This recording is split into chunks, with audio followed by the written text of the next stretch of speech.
Good morning to all. இது Monday morning. இன்றைக்கி morning பிரேக்ஃபாஸ்ட்டுக்கு பெங்களூர் ஸ்பெஷல் தொன்னை பிரியாணி பண்ணியிருந்தேன். அது மஷ்ரூமை கட் பண்ணிவிட்டு அது கூட வந்து 3 டேபிள் ஸ்பூன் தயிர், கொஞ்சமாக மஞ்சத்தூள், உப்பு இதெல்லாம் சேர்த்து நல்லா மிக்ஸ் பண்ணி ஊற வச்சுருங்க.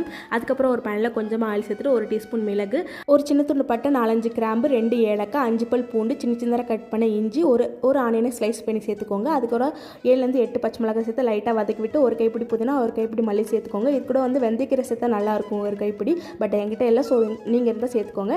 இது நல்லா ஆற விட்டு நல்லா ஃபைன் பேஸ்ட் அரைச்சி வச்சுட்டு அதுக்கப்புறம் ஒரு குக்கரில் எண்ணெய் நெய்யெல்லாம் சேர்த்துட்டு வதக்கும் போது என்னென்ன ஸ்பைசஸ் போட்டுமோ அதையும் இதிலேயே சேர்த்துட்டு அது கூட ஒரு ஆனியனை கட் பண்ணி சேர்த்துக்கோங்க. இது லைட்டாக வதக்கணும் தான் நம்ம ஊற வச்சிருக்கிற மஷ்ரூம், உப்பு, அது கூட நம்ம அரைச்சி வச்சிருக்கிற மசாலா, அது கூட 1 டேபிள் ஸ்பூன் கொத்தமல்லி பவுடர் மட்டும் சேர்த்துக்கோங்க. அதுக்கப்புறம் லைட்டாக மிக்ஸ் பண்ணி விட்டுட்டு நம்ம ஊற வச்சிருக்கிற ஐஸையும் சேர்த்துடலாம். 1க்கு 1.5 தண்ணி சேர்த்துக்கோங்க, ஏன்னா மஷ்ரூமில் தண்ணி விடும், அதுக்கப்புறம் மசாலாவில் தண்ணி இருக்கும், ஸோ அதனால தான். அதுக்கப்புறம் 1 டேபிள் ஸ்பூன் லெமன் ஜூஸ் சேர்த்து 2 விசில் விட்டு இறக்குனா சூப்பரான டேஸ்ட்டில் மஷ்ரூம் தொன்னை பிரியாணி ரெடி. அவ்வளோதான் கேஸ், பை.